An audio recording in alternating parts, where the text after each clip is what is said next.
ጤና ይስጥልን ውድ አድማጮቻችን፣ ለአሁን ያዘጋጀንላችሁ አጫጭር ዜናዎች ይዘን ቀርበናል። አብራችሁን ቆዩ። ወቅታዊ ታማኝና ፈጣን መረጃዎችን ለመከታተል ቻናላችንን ታይም ሚዲያ ሰብስክራይብ፣ ሼር እና ላይክ በማድረግ ቤተሰብ ይሁን። ይህ ታይም ነው። ሰላምና ጤና ለእናንተ ይሁን የታይም ሚዲያ አድማጮች። ለዛሬ እሁድ መጋቢት 13 2018 ዓ.ም ያዘጋጀንላችሁ ዜናዎች ይዘን ቀርበናል። ቆይታችሁ ከኛ ጋር ይሁን።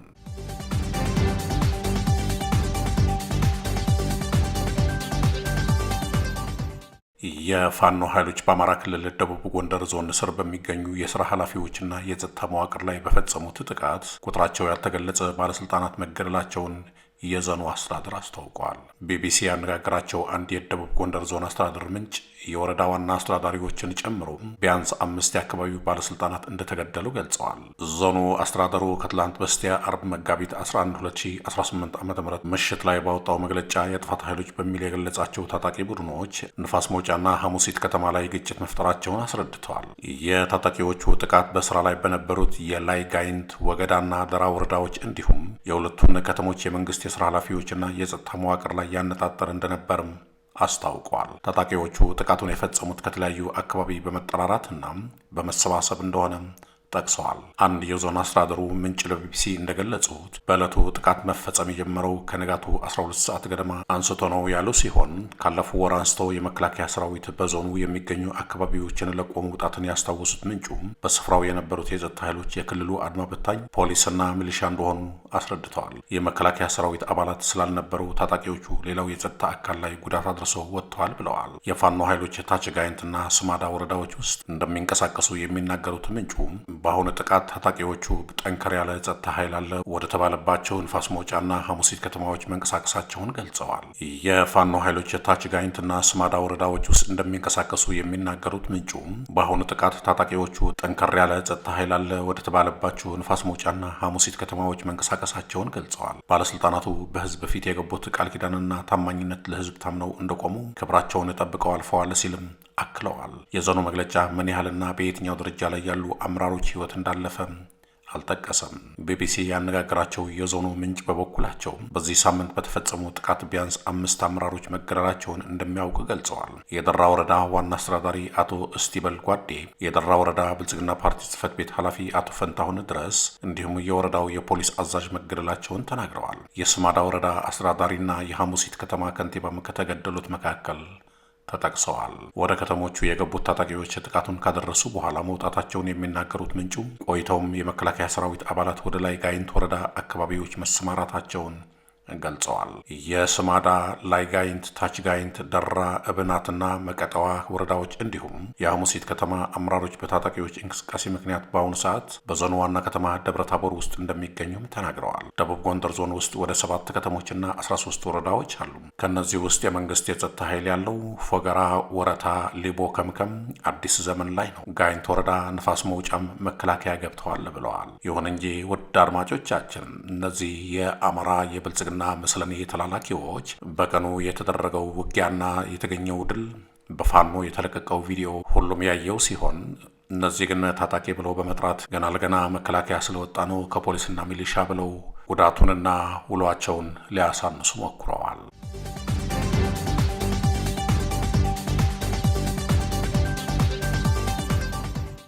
በትግራይ ደቡባዊ ዞን ወረዳዎች ከኮማንድ ፖስት ነፃ መውጣታቸው ትልቅ ዕድል ነው ሲሉ ሌፍትናንት ጀኔራል ታደሰ ወረደ ተናገሩ።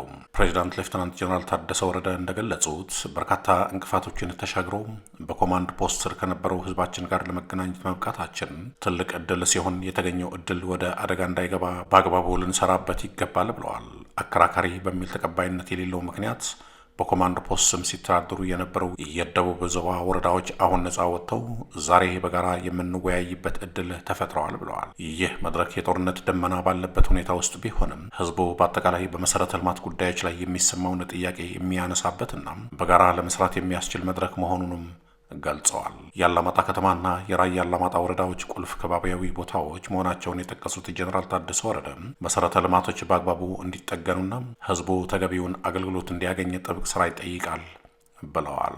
የደቡብ ዞባ ዋና አስተዳዳሪ አቶ ዝናቡ ገብረ መድህን በበኩላቸው የደቡብ ዞባ ህዝብ ለረዥም ጊዜ በኮማንድ ፖስት ስም በጄኖሳይደሮች ሲሰቃይ ሲገደልና ሲገፋ የነበረ ህዝብ ቢሆንም አሁን ግን በተደራጀ ኃይልና በህዝቡ ጥረት በተሻለ የሰላም ተስፋና በልማት ስራዎች ላይ ይገኛል ብለዋል። አሁን በዞባችን ትግል ምክንያት ነጻ መውጣቷን ጠቅሰው ሙሉ ሰላምና ልማት እንዲኖር ያልተቆጠበ ጥረት እንደሚያስፈልግም ገልጸዋል። የአላማጣ ከተማ ከንቲባ አቶ ሞጎስ ሽፈራው ደግሞ ህዝባችንና መንግስታችን በጋራ በመሆን ቀሪ ስራዎቻችንን እናከናውናለን ሲሉም አስታውቀዋል።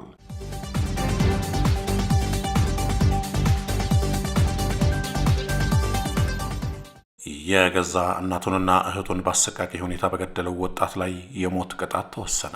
በሀዲያ ዞን የምዕራብ ባዳዎቹ ወረዳ ነዋሪ የሆነው ወጣት ሰንበቱ መንገሻም የገዛ ወላጅ እናቱንና እህቱን በአሰቃቂ ሁኔታ በመግደሉ በሞት እንዲቀጣ የሀዲያ ዞን ከፍተኛ ፍርድ ቤት የሾኔ ምድብ ችሎት በሙሉ ድምፅ መወሰኑን የምዕራብ ባዳዎች ወረዳ የመንግስት ኮሚኒኬሽን ጉዳዮች ጽሕፈት ቤት አስታውቋል። እንደ ኮሚኒኬሽን ጽሕፈት ቤቱ መረጃ ከሆነ ተከሳሹ ወንጀሉን የፈጸመው በጥር 9 ቀን 2018 ዓ.ም በገርቦ ቀበሌ በሚገኘው መኖሪያ ቤታቸው ውስጥ ነው። ተከሳሹ አስቀድሞ ባቀደው መሰረት የቤቱን በሮች በመቆለፍ እናቱን በሳንጃ አንገታቸውን፣ ሆዳቸውንና ጀርባቸውን በመውጋት እንዲሁም ጡታቸውን በመቁረጥ ሕይወታቸው እንዲያልፍ አድርጓል። ድርጊቱን አይታ የጮኸችውን እህቱንም በተመሳሳይ ስለታም መሳሪያ ልቧንና ጀርባዋን በመውጋት ወዲያውኑ ሕይወቷ እንዲያልፍ ማድረጉ በአቃቤ ሕግ የክስ መዝገብ ላይ ተብራርተዋል።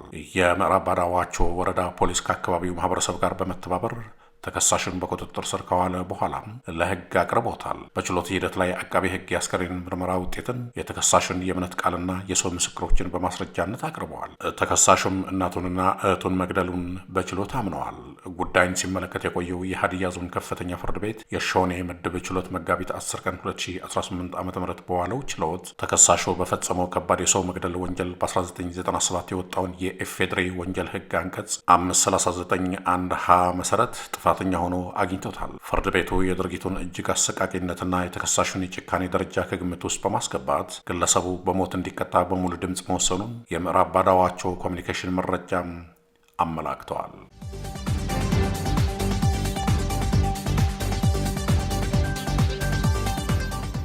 ኢራን በግዙፉ የኒውክሌር ጣቢያዋ ላይ ናታንዝ ላይ ጥቃት መፈጸሙን ገለጸች።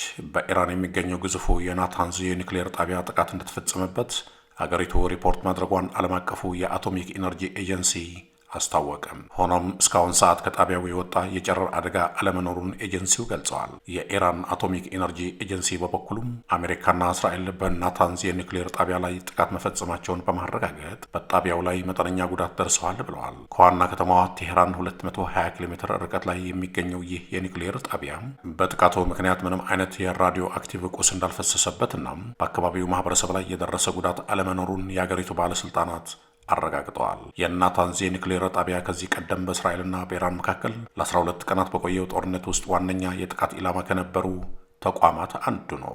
ስፍራው ኢራን በድብቅ ዩራኒየም ታበለጽግበታለች በሚል በአሜሪካና በእስራኤል በተደጋጋሚ ክስ የሚቀርብበት መሆኑ ይታወቃል። የዓለም አቀፉ የአቶሚክ ኢነርጂ ኤጀንሲ ዋና ዳይሬክተር ራፋኤል ግሮሲ በጦርነቱ ሳቢያ የኒውክሌር አደጋ እንዳይከሰት ጥብቅ ወታደራዊ ጥንቃቄ እንዲደረግ ጥሪ አቅርበዋል።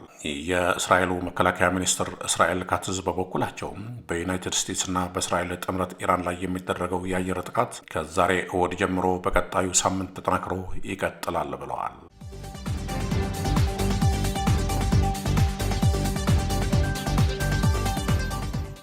የንግድና ቀጠናዊ ትስስር ሚኒስትር ቦሌ ኤርፖርት ላይ ከሀገር ሊወጡ ሲሉ ታገዱ።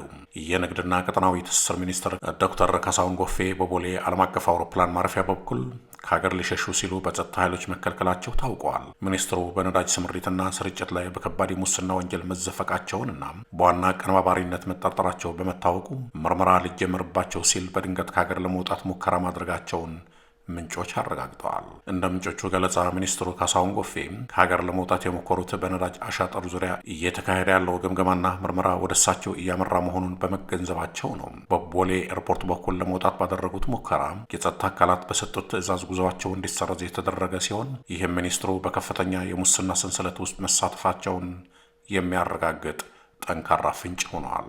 ሚኒስትሩ ከጥቂት ቀናት በፊት በ6 ክልሎችና በ2 የከተማ አስተዳደሮች የተቀናጀ እርምጃ እየወሰድን ነው በማለት የሰጡት መግለጫ የራሳቸውንና የቅርብ ተባባሪዎቻቸውን ማንነት ለመሸፈን የተደረገ የማደናገሪያ ድራማ መሆኑን የንግድ ማህበረሰብ እየገለጸ ይገኛል። 613 ግለሰቦች የቡድን መሪዎችና የነዳጅ ማደያ ሰራተኞችን በቁጥጥር ስር መዋላቸው ቢገልጹም ዋናው የነዳጅ ዋጋና ስርጭት አሻጥር አቀነባባሪዎች ግን ራሳቸው ሚኒስትሩና ጥቂት ባለሀብት አስመጪዎች መሆናቸው ተጋልጧል። እውነተኛዎቹ ዘራፊዎች በከፍተኛ የስልጣን እርከን ላይ ተቀምጠው ጥፋትን ወደ ታችኛው መዋቅር ባለሙያዎችና አነስተኛ ነጋዴዎች ላይ በመወርወር እነሱን መስዋዕት እያደረጉ ይገኛሉ።